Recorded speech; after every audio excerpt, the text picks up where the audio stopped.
মসজিদে হবে এলান। আমাদের নামাজ নাই, রোজা নাই, হজ নাই, যাকাত নাই, নেক আমল নাই, কোনো কিছুই নাই, কোনো কিছুই নাই, কিন্তু দিলটা ভরা রাসূলুল্লাহর মহব্বত আছে না নাই? আওয়াজ দিয়ে বলেন আছে না নাই? আমার বাবারা, এই কথাটা কেন বলছি, প্রাসঙ্গিক কথা কেন বললাম, কারণ এক সাহাবী আমার নবীর কাছে আইসা জিজ্ঞেস করে, নবী গো, ও মায়ার নবীজি, কিয়ামতটা কখন হবে? কিয়ামত কখন হবে? মাতা সাআতা ইয়া রাসূলুল্লাহ, নবী গো কিয়ামত কখন হবে? আমার নবী কই, কিয়ামত যখনই হবে হোক, কিন্তু কিয়ামতের জন্য তুমি নিজে কি অর্জন করছো, তুমি নিজে কি পুঁজি জোগাড় করছো? ওই সাহাবী ডাক দেয়, কই নবী গো, আমার নামাজ নাই, আমার রোজা নাই, আমার হজ নাই, আমার যাকাত নাই, আমার তাসবিহ নাই, আমার তাহাতিল নাই, আমার বদনা নাই, আমার দিলা নাই, আমার কুলুক নাই, আমার গাট্টি নাই, কোনো কিছুই নাই। নবী গো, একটা জিনিস আছে, নিজের জানের চাইতে আপনি নবীকে মহব্বত করি। আওয়াজ দিয়ে বলেন সুবহানাল্লাহ। আমার নবী কই, এইটাই যথেষ্ট। এটা কি? এটাও যথেষ্ট। আমি নবীরে যদি মহব্বত করতে পারো, লা ইউমিনু আহাদুকুম হাত্তা আকুনা হাব্বা ইলাইহি মিন ওয়ালিদিহি ওয়া ওয়ালাদিহি ওয়ান নাসি আজমাইন। যদি মুমিন হইতে চাও, শুধুমাত্র নামাজ পড়লে মুমিন হওয়া যায় না। আমি নবীরে ভালোবাসতে হবে। কেমন ভালোবাসা? নিজের বউয়ের চাইতে, নিজের সন্তানের চাইতে, নিজের সম্পদের চাইতে। এমন কি একটা মানুষের সবথেকে আপন জিনিস হইল নিজের জান। কি এর জান? নিজের জান যদি শান্তি না লাগে, বিবি ভাল লাগে না, ঠিক না? ঠিক। নিজের জানও যদি শান্তি না থাকে, নিজের সন্তান ভাল লাগে না, নিজের বাপ মারে ভাল লাগে না, নিজের সম্পদ ভাল লাগে না। জান শান্তি, সব শান্তি। তো নিজের জানেরা মানুষ যতটা ভালোবাসে, পৃথিবীর আর কেউ ভালোবাসে না। আমার নবী কই, যতক্ষণ না নিজের জানের চাইতে বেশি আমি নবীরে মহব্বত না করবি, মুমিন হইবি না। তো আমরা সুন্নি মনা মুসলমানদের একটাই তাবিজ, নিজের জানের চাইতে নবীরে মহব্বত করি, ঠিক না বেটি? নবীরে মহব্বত করেন কি? জান্নাতের আশায়। কথা বলে, জান্নাতের আশায়। জান্নাত পাইবেন এই জন্য, জাহান্নামে পুরাই দেব এই জন্য মহব্বত করেন এই ভয়ে না। হে রাসূল, তোমায় ভালোবাসি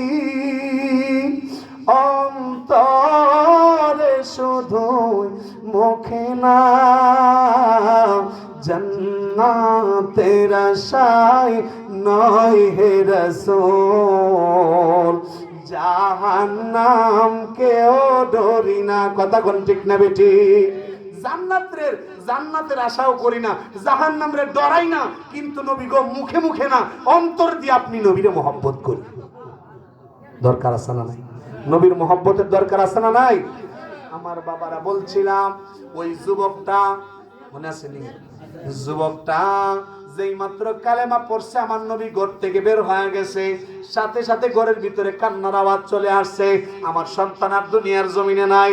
আমি জানতে চাই, এই সন্তানটা কয় ওয়াক্ত নামাজ পড়ছে? কালেমা পড়ছে আর সাথে সাথে মারা গেছে। কালেমা পড়ছে, সাথে সাথে মারা গেছে। এই কথাটা আসবো পরে, আগে আসেন আমি ঘটনাটা শেষ করি। আমার বাবারা, এই যুবকটা যখন মারা গেল, সাহাবায়ে কেরাম জিজ্ঞেস করলেন, নবী গো, 7 বছর যাবত আপনি নবীর কদমের সিজদা, আপনার নবীর কদমের গোলামি করছে, আপনি নবীর জুতা টানাটানি করছে, একটা দিন তারে আপনি কি দিলেন না? কালেমার দাওয়াত দিলেন না। আজকে আসা মাত্র আপনি কালেমার দাওয়াতটা দিলেন কেন? কেন কেন? আমার নবী ডাক দেখো, ওই সাহাবীরা, আমি রাহমাতাল লিল আলামিন এই বাড়িতে আসার আগেই আমার আগে ওই আয়েশা দেখি আজরাইল ঘরের ভিতরে হাজির। কে হাজির? কথা কয় না, কে হাজির? আপনি আমি কেউ নবী আজরাইলকে দেখছিনি হুজুর? দুই কান্দ যে আছে দুইজন, জানি না, কোনোদিন দেখছেন নি? দেখছেন না? তো আবার দেখো, নবী তো আমরার মতোই। নাউজুবিল্লাহ বিতেন না, নবী কি আমরার মতো? কথা বলেন, নবী কি আমরার মতো? না না, আরে নবীর সাথে কোনো তুলনা এই জগতে, আল্লাহর এই জগতে নবীর সাথে কোনো তুলনা। আল্লাহ যেমন বেমিসাল বেনজির, কোনো তুলনা হয়, তার মাহবুব নবীও বেমিসাল বেনজির। আল্লাহ স্রষ্টা হিসেবে আল্লাহর সাথে কোনো তুলনা নাই, নবী সৃষ্টি হিসেবে সৃষ্টির সাথে নবীর কোনো তুলনা। অনেকে কনা যে অমুক ভাইয়ের পবিত্র ফুলের মতো চরিত্র, ফুলের মতো পবিত্র। আবার অনেকে জুসের টেলায় কয়লা যে নবীজির চরিত্র ফুলের মতো পবিত্র। হাই বেয়াদব, ফুলের মধ্যে নাপাকি থাকতে পারে, কথা কয় না, পারে কি পারে না? ফুলের মধ্যে নাপাকি থাকতে পারে, আর আকাশের চাঁদের মধ্যেও কালো কালো দাগ দেখা যায়, কিন্তু আমার নবী রাহমাতাল লিল আলামিন দু জাহানের সরদার নূর আলা নূর নবীর চরিত্রে কোনো দাগ আছে নাকি? নাই। আল্লাহু ইয়া রাসূল। আমার বাবারা গভীর মনোযোগ। আমার নবী ডাক দিয়ে বললেন, সাহাবীরা, আমি আসার আগেই দেখতেছি ওই যুবকের বাড়ির মধ্যে আজরাইল আমার আগে আগে আইসা হাজির। তার সময়টা শেষ হয়ে যাচ্ছিল, একেবারে শেষ মুহূর্তে। আমি নবী চিন্তা করলাম, আমি নবীর গোলামি করছে 7 বছর, এই গোলামদারে বুঝি ইহুদি হইয়া জাহান্নামী হইয়া মরব, এটা তো হইতে দেওয়া যাবে না। এই জন্য 7 বছর যদিও তারে কালেমার দাওয়াত না দিছি, এখন দেখতেছি তার হায়াতের বাতি নিভা যাচ্ছে। শেষ মুহূর্তে আমি নবী তারে কালেমা পড়াইয়া জাহান্নামী থেকে জান্নাতি বানায়া দিছি। বলে নবী গো ঠিক আছে বুঝলাম, কিন্তু আপনি নবী ঘরের ভিতরে ঢুকলেন, কালেমা পড়ার সাথে সাথে আপনি দৌড়ায় বাইর হয়ে গেলেন। আমার নবী ডাক দেয়া কয়, কেন বাইর হইছি জানোনি? কারণ আমি হইলাম রাহমাতাল লিল, কথা কয় না, রাহমাতাল লিল আলামিন। আর যে আরজাইল, এটা তো মূলত রহমত না, এটা গজব। আরজাইল যখন আসবে, আমি রহমত যেখানে আছি, গজব তো নাজিল হইতে পারে, ঠিক না বেঠিক? ও বন্ধু, কোন ক্ষেত্রে মরণটা গজব, আবার কোন ক্ষেত্রে মরণটা হচ্ছে আনন্দের বাসর, ঠিক না বেঠিক? ঠিক না বেঠিক? যারা নেককার, যারা আমার আল্লাহর প্রেমে নিজেকে বিলায়া দিছে, যারা রাসূলুল্লাহর প্রেমে নিজের বিলায়া দিছে, যারা ওলি আল্লাহর প্রেমে মই যাচ্ছে, ওই রকম লোকের জন্য মরণটা হইল আমার আল্লাহর সাথে সাক্ষাতের একটা পন্থা, ঠিক না বেঠিক? ওরে তার দেহ মাটিতে খাবে, মাটিরে মন সাধ্য নাই, পুইরা হইছে সাইব হবে মুর্শিদেরা গুনে যে জন পুইরা হইছে সাই। সুবহানাল্লাহ কন্যা, যে মুর্শিদের প্রেমে মইজা গেছে, এই রকম লোক বাবা তার দেহরে মাটি খাইব তো দূরের কথা, স্পর্শ করার ক্ষমতা নাই। কেন না? কারণ তিনি বান্দা না, তিনি তার বন্ধু হয়ে গেছে। কার বন্ধু? আল্লাহর বন্ধু। সুবহানাল্লাহ বলেন না? আমার বাবা, আমার নবী কই কেন বাইর হইলাম? যদি আমি না বার হই তাইলে আজরাইল তো তার কামটা সারতে পারে, এই জন্য আমি বার হয়ে গেছি। আমার নবী ডাক দিয়ে কই, ও সাহাবীরা শুনো শুনো শুনো, এই সাহাবীটা যে মারা গেছে, নামাজ তো এক ওয়াক্ত পড়ে নাই, রোজা একবারও রাখতে পারে নাই, হজ জীবনে করতে পারে নাই, 1 টাকাও দান করার সুযোগ হয় নাই, জীবনে যা করছে পাপ করছে, অন্যায় করছে, কুফরি করছে, শিরিক করছে, কিন্তু যেই মাত্র কালেমা পড়েছে, সাথে সাথে তার পূর্বের জীবনের গুনাহ সব মাফ। এখন তো সে জান্নাতি। তারে ইহুদির সিস্টেমে তার আমি কবর দিব না, আমি নবী ওয়াদা দিলাম, আমরা মুসলমানদের সিস্টেমে আমি নবী নিজের হাতে তারে গোসল করাইয়া, কাফনের কাপড় পরাইয়া, জানাজার নামাজ পড়াইয়া, নিজের হাতে তারে কবরে শোয়াইব। আওয়াজ দিয়ে বলুন না আল্লাহু আকবার। আমার বাবারা আসেন, আমার নবীজি নিজের হাত মুবারকে এই ছেলেটারে কি করলেন? নিজের হাতে গোসল দিলেন। আহ, কত বড় সৌভাগ্য, যেই ছেলেটা আমার নবীর হাতের স্পর্শে শেষ গোসল। সুবহানাল্লাহ বলেন না? আমার বাবা নিজের হাতে আমার নবীজি কাফনের কাপড় পরাইলেন, কাফনের কাপড় পরাইয়া তারে জানাজার নামাজে নিলেন। কত বড় কপাল, সেই নবী রাহমাতাল লিল আলামিন, যিনি দু জাহানের বাদশা, যিনি জান্নাত জাহান্নামের মালিক, ওই দু জাহানের সরদার আজকে তার জানাজা পড়াবে। আল্লাহু আকবার কি বলবেন না? আমার বাবারা তারে জানাজার নামাজের মধ্যে নিয়া আমার নবী জানাজার নামাজও পড়াইলেন, কবর খুঁড়লেন। কবর খুঁড়ে আমার নবী নিজে আগে লাফ মাইরা কবরের মধ্যে নামছেন। সুবহানাল্লাহ কি বলেন? ও বন্ধুরা আমার, আমার নবী রাহমাতাল লিল আলামিন নিজে কবরের মধ্যে নাইমা আর দুইজন সাহাবীরে নামায়া আমার নবী রাহমাতাল লিল আলামিন লাশটাকে, ওই যুবকের লাশটাকে ধরে কি করলেন, কবরের মধ্যে নামাইলেন, দুজনকে উঠাই দিলেন, দুজন পাশে যে দুইজন ছিল উঠাই দিলেন। আমার নবী রাহমাতাল লিল আলামিন মাথার কাছে একটা বান থাকেনি, কথা কই না, লাশের মাথার কাছে একটা বান, বুকের উপরে আরেকটা বান, পায়ের নিচে আরেকটা বান থাকে না, এই বানগুলি কিন্তু খুলে দিতে হয়। খুলে দেওয়ার জন্য আমার নবী পায়ের বানটাও খুলছেন, এই বুকের বানটাও খুলছেন।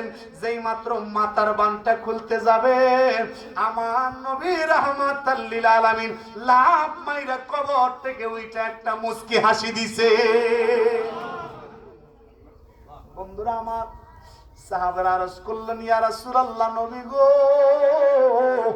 ও মায়ার নবীজি, নূরের নবী গো, আপনি তার মাথার বানটা খোলার সময় লাফ মাইরে কবর থেকে উঠে গেলেন, কোনো খারাপ খবর নাকি?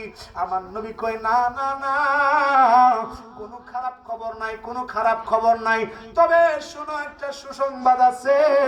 আমি যখন তার কবরের ভিতরে মাথার বানটা আমি যখন খুলতে গেছি, খুলতে যাওয়ার পরে সামনের দিকে আমার নজর পড়ছে।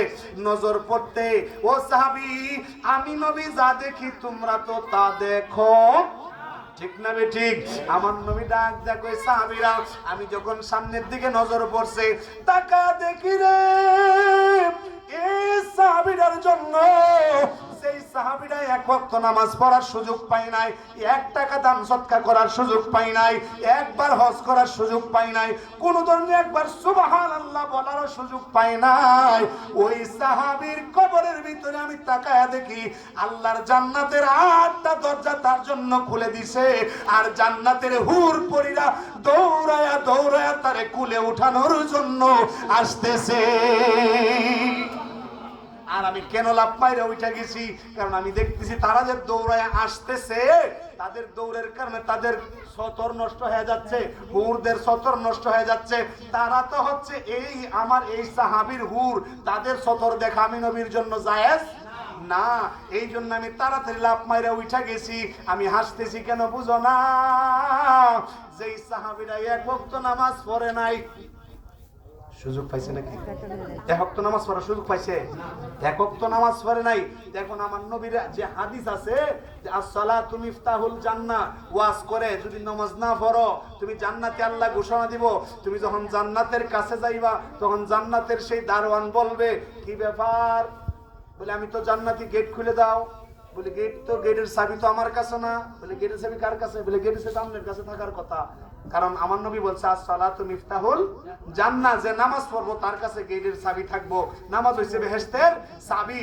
তাইলে তুমি আজকে ভিক্ষা যাওগা তোমার হাতের চাবি দিয়া? তখন বলবে যে না, আমার তো চাবি নাই। বলে, চাবি না থাকলে বোঝা গেছে তুমি আসল জান্নাতি না, তুমি পাও। তাহলে এইরকম যদি হয়, এই লোকে তো 1 ওয়াক্ত নামাজ পড়ছে না, একটা টাকাও দান করার সুযোগ পাই নাই, একবারও আলহামদুলিল্লাহ সুবহানাল্লাহ কইবার সুযোগ পাই নাই, কোন রকম খালি মরবার আগ মুহূর্তে লা ইলাহা ইল্লাল্লাহ মুহাম্মাদুর রাসূলুল্লাহ বলছে। তো এই সাহাবীরে কেমনে আল্লাহ জান্নাত দিব? সাহাবী ছাড়াও, হ্যাঁ? তাইলে বাবা বোঝা গেল আপনার নামাজ আপনার জান্নাতে নিতে পারবে। কথা কয় না? কথা কয় না? নামাজ আপনারা জান্নাতে নিতে পারবে না, আপনার রোজা আপনারা জান্নাতে নিতে পারবে না। যদি জান্নাতে যাইতে হয় একমাত্র আমার আল্লাহর দয়ায় জান্নাত যাওয়া লাগবে, ঠিক না বেটি? কেমন দয়া? এক ব্যক্তি, আমার বাবারা, ও বন্ধুরা, দুনিয়ার জমিনে 1 দিন 2 দিন নয়, 500 বছর পর্যন্ত একটা গাছের গোড়ার মধ্যে বসে, গাছের গোড়ার মধ্যে বসে তিনি আমার আল্লাহর নাম জপতেন। এই গাছের পাশ দিয়ে আমার আল্লাহ একটা পানির নহর বের করে দিছে। কিসের নহর? পানির নহর। প্রত্যেক দিন যখন তার পেটের খিদা লাগতো, 1 গ্লাস করে পানি খাইলে তার পেটের খিদা সব কিছু একেবারে মোচন হয়ে যাইতো। সুবহানাল্লাহ বলেন। তার খিদা মোচন হয়ে যাইতো। এইরকম ভাবে আর কোনো কাজ করে না, 1 দিন 2 দিন না, মোটামুটি 500 বছর পর্যন্ত আমার আল্লাহর ইবাদত করছে এই গাছের নিচে বৈশা বৈশা। গফর রাহিম নাম তোমার আল্লাহ। জবানটা কইলা বাবা, জবানটা। আল্লাহ গফুর রহিম নাম তোমার আল্লাহ।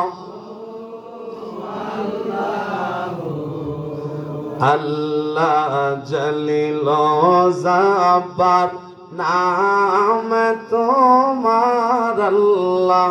ও আল্লাহ, ও আল্লাহ করিম রহিম নাম তোমার আল্লাহ। ও আল্লাহ, ও আল্লাহ গফুর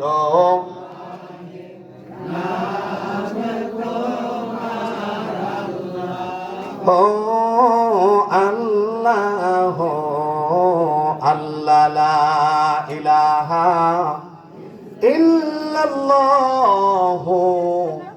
মুহাম্মাদুর রাসূলুল্লাহ সাল্লাল্লাহু আলাইহি ওয়াসাল্লাম।